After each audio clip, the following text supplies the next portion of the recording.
In 2015, John Goldfinger Palmer was a man living on borrowed time.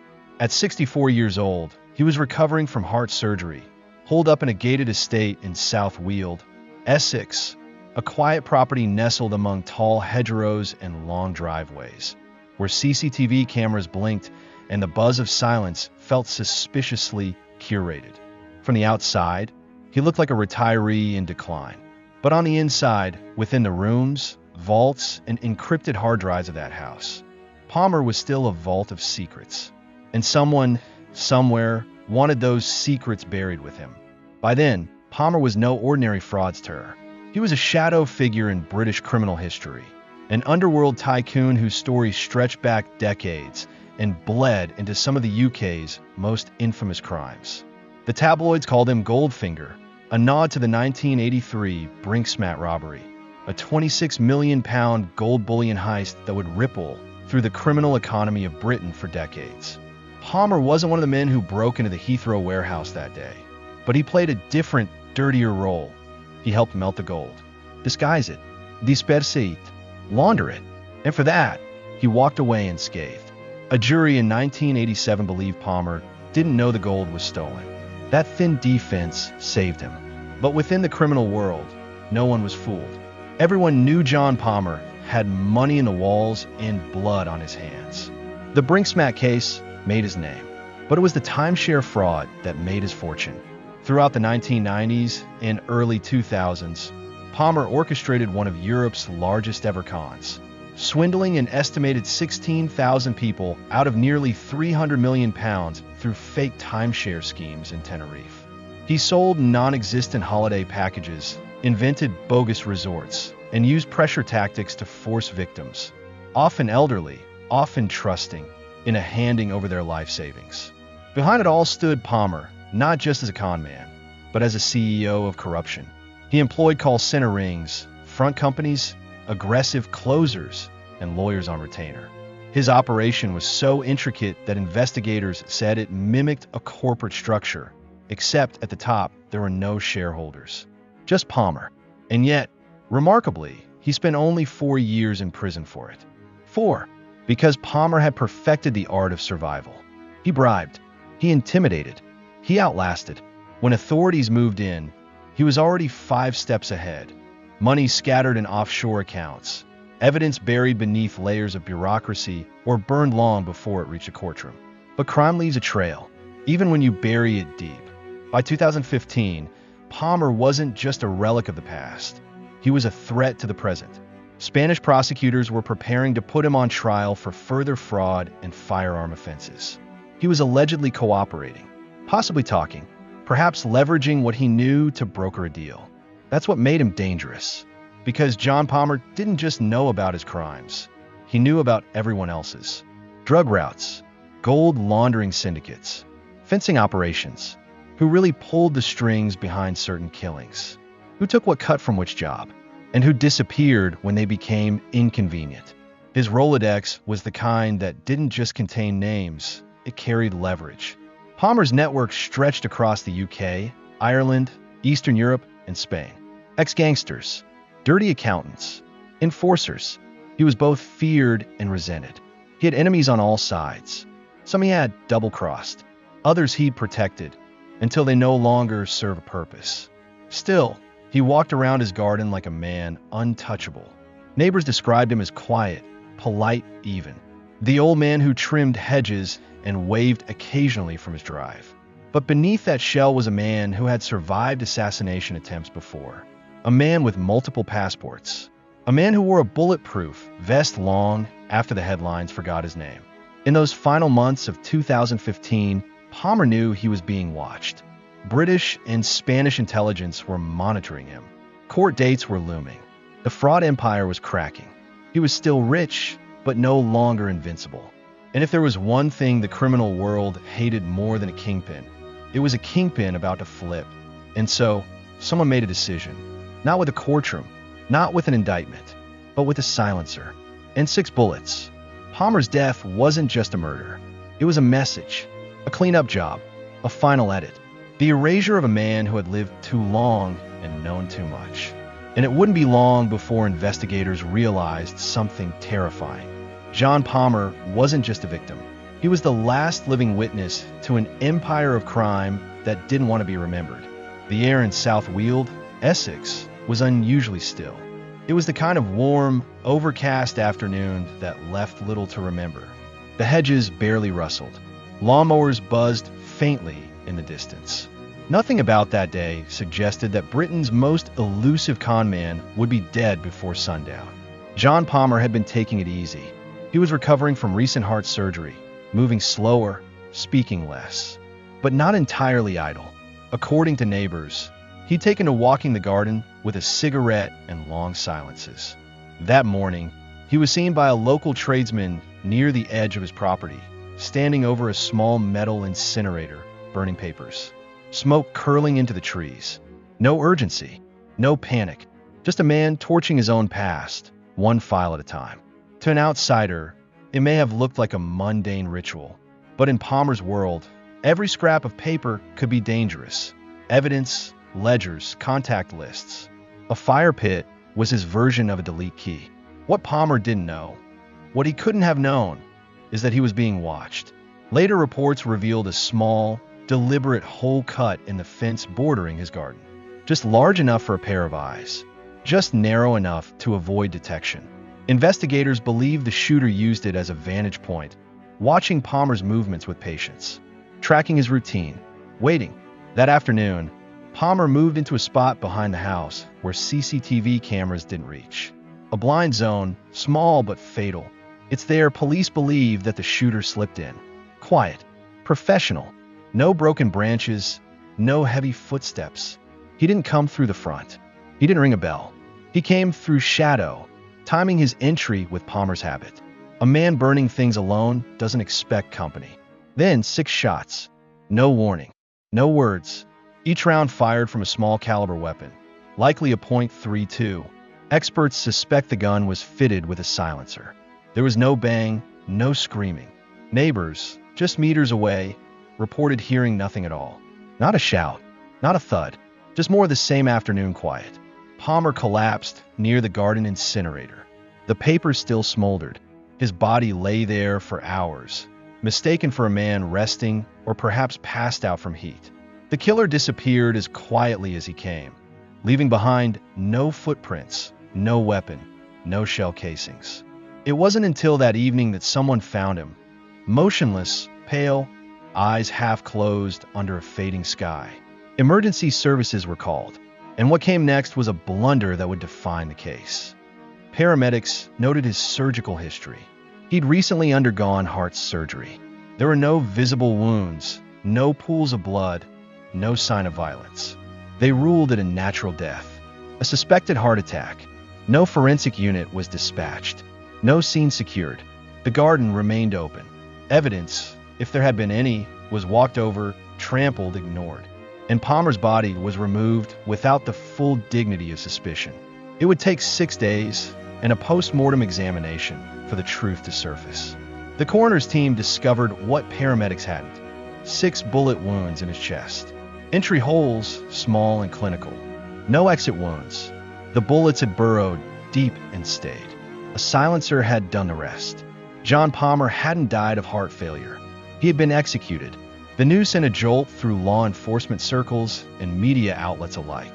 The man who had evaded justice for decades was murdered in his own garden, and no one even noticed. How had a targeted assassination occurred in a secure English suburb without a single person hearing it? Why had the crime scene been left exposed for days? And, most importantly, who had reason to kill him now, after all these years? In a case already tangled with mystery, corruption, and decades of criminal residue, this moment became the tipping point. It wasn't just that Palmer had been silenced. It was the how, the silence of the bullets, the quiet of the street, the calm of a man burning documents, unaware that someone had already marked the last page. When the coroner's report confirmed that John Palmer had been shot 6 times in the chest, the question wasn't just who pulled the trigger. It was why now? After all he had done, after all the years of evading justice, why was Palmer executed in 2015? In his garden, in daylight, in silence? To understand the motives, you have to understand the man. Palmer wasn't just a fraudster with a taste for excess. He was a central node in a network of criminals that spanned Europe. For decades, he had information, real, actionable information, on gold laundering, timeshare fraud, arms deals, drug shipments, fake identities, and offshore money flows. His knowledge didn't stop at the crimes he orchestrated. It reached into operations he merely touched, advised, or facilitated from a distance. That made him powerful, but eventually, it made him dangerous. By mid-2015, Palmer was under active investigation in Spain for yet another round of fraud and illegal firearm possession. But there was more. Spanish prosecutors reportedly intended to put him on trial. There were whispers that he might cooperate to reduce his sentence, possibly even testify. The stakes were enormous. His testimony could have threatened dozens of high-level figures, criminals who operated with layers of insulation and who did not take kindly to exposure. In the world John Palmer came from, talking was a death sentence. And Palmer wasn't just any witness. He was a walking archive. Compounding this suspicion was another detail. His name had been quietly linked to the Hatton Garden heist, the notorious 2015 burglary of a London vault that saw over £14 million in jewels and cash stolen by a team of elderly, career criminals. Palmer's name wasn't among the charged, but law enforcement insiders believed he may have known about it, or even helped launder the proceeds. If Palmer was holding information about Hatton Garden, or worse, if he was planning to use it as leverage in his Spanish legal troubles, he had effectively signed his own death warrant. And then there were the ghosts of the past. Palmer had burned bridges throughout his criminal career. He'd been accused of cheating partners, skimming profits, and selling out allies when the heat got too close. Several former associates had either died under mysterious circumstances or ended up behind bars while Palmer remained free. Some believed he fed off others' prison time, offering up just enough intel to keep himself out of reach. You don't do that for 30 years and come away without enemies. One ex-enforcer, speaking anonymously to a UK tabloid, said, "If you were around Palmer, you were disposable. He'd shake your hand and disappear your name before your car left the car park." That kind of reputation doesn't fade. It festers. It spreads. Eventually, it returns. Law enforcement agencies, both in the UK and abroad, began circling the same theory. This was a contract killing, carefully planned, tactically executed, ordered by someone who understood Palmer's routines, his vulnerabilities, and, most importantly, his value as a liability. This wasn't a rage killing. There was no struggle, no warning, no theft. Nothing was taken. Only one thing was removed: Palmer himself. The details back it up. The spy hole in the fence, the CCTV blind spot, the silenced weapon, the timing coming just before Spanish court proceedings, the lack of forensic evidence. It read like a manual of professional execution. But a contract implies a client, and that's where the trail grows dark. No one has been arrested. No weapon recovered. The killer remains unknown, whether British, Spanish, or Eastern European. There are theories for each. The identity of whoever ordered the hit remains cloaked in silence. And in that silence, theories thrive. Some believe Palmer was about to flip, that he was holding one last card too dangerous to play. Others argue the timing was less about court and more about control. Organized crime doesn't wait for betrayal. It anticipates it. And Palmer's empire? That sprawling, decades-old structure of shell companies, black market pipelines, and money laundering fronts. It had become too big, too exposed, too fragile. A relic of old-school crime in an era of digital surveillance and forensic accountability. For the new generation of criminals rising through the ranks, Palmer wasn't a partner. He was a problem. And in their world, problems don't get managed. They get removed. When John Palmer's body was first discovered slumped in his garden on June 24th, 2015, the initial response wasn't one of alarm. There was no crime scene tape, no forensic teams suiting up, no frantic calls from detectives. Instead, a quiet assumption settled over the moment like a fog. Natural causes. Paramedics arrived at the scene and noted Palmer's recent heart surgery. There were no visible signs of trauma, no pool of blood. His skin had turned pale, his body was still, and for those trained to react to emergencies, it was easy to leap to the most convenient conclusion. A man with heart issues had simply given out. Except that wasn't true. It would take 6 full days and a routine post-mortem ordered by the coroner before anyone noticed the 6 bullets embedded in his chest. 6 small caliber rounds, likely fired from a silenced weapon, entered his torso with deadly precision and left no exit wounds. The type of damage that doesn't leave a mess, but leaves no doubt. By then, the crime scene had long been compromised. The garden had not been secured. Family, friends, staff, and even neighbors had moved freely through the property in the days following Palmer's death. Whatever forensic evidence may have existed, footprints, shell casings, DNA, was gone. Washed away by rain, trampled underfoot, or worse, never collected at all. The fallout was immediate, at least on paper. 2 Essex police officers were reprimanded for misclassifying the death and failing to treat the location as a potential crime scene. But those disciplinary actions were administrative at best. No charges, no terminations, no public apology, just a quiet shuffle of blame behind departmental doors. And with that misstep, the investigation was already playing catch-up. The murder of one of Britain's most notorious criminals, a man with ties to gold laundering, international fraud, and suspected mob affiliations, had been botched at step 1, and it never recovered. Despite the high-profile nature of the case, no weapon was ever recovered. No murder suspect was identified in the UK. In 2017, a suspect was briefly questioned in Spain in connection to the killing, but no charges were filed. Authorities never revealed their name, and the case returned to cold storage. Meanwhile, speculation ran wild. Media outlets speculated about Eastern European hitmen, former associates with scores to settle, or international mob figures cleaning up loose ends. But without hard evidence, everything remained guesswork. And those who had waited the longest for Palmer to face justice. The victims of his timeshare scams, his shell company frauds, his network of deceit, felt robbed.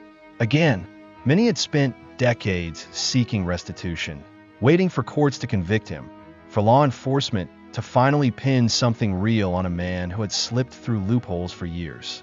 But now, with Palmer dead, those cases stalled. Financial compensation dried up. Civil suits became irrelevant. Victims, many elderly and still reeling from their losses, were left to watch their tormentor escape in the most final way possible, murdered before justice could arrive. Public trust, too, took a hit. How could a man under international surveillance, linked to dozens of organized crime figures, be killed in broad daylight in a quiet English suburb without anyone noticing? How could the police, fully aware of Palmer's background, dismiss his death so casually? Why did it take nearly a week to realize he'd been assassinated? Theories spread quickly, and the silence from authorities only made things worse. No press conferences, no suspect sketches, no firm leads. The case, like so many that hover on the fringes of organized crime, simply faded, not forgotten, but unsolved, unacknowledged. In the end, Palmer may have died without revealing his secrets, but it was the system around him, the one meant to hold men like him accountable, that truly failed. And somewhere out there, the person who ordered his execution likely slept peacefully that night, knowing that for all of Palmer's crimes, his final chapter would never lead to a courtroom. John Goldfinger, Palmer was many things: fraudster, smuggler, architect of deceit. But above all, he was a survivor. For decades, he danced on the edge of the law, slipping through loopholes, evading arrests, and emerging from scandals untouched. He built an empire on lies, crushed thousands of victims beneath the weight of his greed, and outlived men far more cautious than he, until he didn't. His murder in the garden of his Essex estate was clean, calculated, and chillingly efficient. But what made it so haunting wasn't just how he died. It was what died with him. Because Palmer didn't just run scams. He held secrets, real ones, names, codes, deals gone wrong, buried gold, literal and metaphorical. And now, with 6 bullets and a silent pull of the trigger, those secrets may have disappeared forever. The case remains a void filled with questions. Was it a lone gunman, an old associate exacting personal revenge? Or was it a hit squad, hired by those in suits and shadows, sent to clean up a loose end that had lingered too long? Or worse, was it someone close? Someone who knew when Palmer would be alone in the garden. Someone who knew exactly which blind spot the CCTV missed. Someone who knew which documents were burning. And what were those documents? That morning, Palmer had been feeding pages into a steel fire drum, watching years of evidence curl into smoke. Were they business records? Names of co-conspirators? Offshore accounts? Or were they something far more damning? Something he planned to trade in court? We'll likely never know. What we do know is this. Whoever ordered his murder understood timing. They struck when Palmer was weakest, post-surgery, subdued, relaxed. They entered a location designed for privacy, struck with military precision, and vanished without a trace. No weapon, no noise, no arrest, and no second chance for Palmer to speak. This wasn't just a murder. It was a redaction, the final edit to a story that was never meant to have a full ending. Palmer's legacy, if one can call it that, is a paradox. He stole hundreds of millions. He ran global fraud operations with the arrogance of a man who truly believed he'd never pay. He dodged courtrooms, corrupted associates, bribed insiders, and outmaneuvered law enforcement time and time again. And then, like so many in his world, he died not in prison, but on his own terms, sort of, not in a cell, but in a garden, not tried by a jury, but judged by someone in the shadows. Someone who decided that Palmer had finally outlived his usefulness. But even now, after all the headlines have faded, his ghost still hangs over several of Britain's darkest unsolved financial and organized crimes. The Brinksmat Gold, the Hatton Garden Vault, the offshore banking trails, the unregistered firearms, the falsified documents, the missing millions. We may never know what Palmer took with him. And that's the point. He was a man who profited by keeping things hidden. And in death, he remains hidden too. In the end, John Palmer died the way many expected, but no one predicted. Not in a blaze of glory, not in a courtroom, not even in disgrace, but in silence, in shadow, in a perfect moment of stillness, engineered by someone who wanted him gone, not punished, not imprisoned, just erased. But the story doesn't end with his death, because as long as the money is unaccounted for, as long as victims are still waiting for justice, as long as those secrets remain buried in burned paper and unmarked graves, Palmer's shadow lingers. If this story gripped you, there's more where it came from. Subscribe to the channel for weekly true crime deep dives, real cases, real questions, and the chilling truths hiding in plain sight. Hit the bell icon so you never miss an upload. This is True Silence, where the dead still whisper.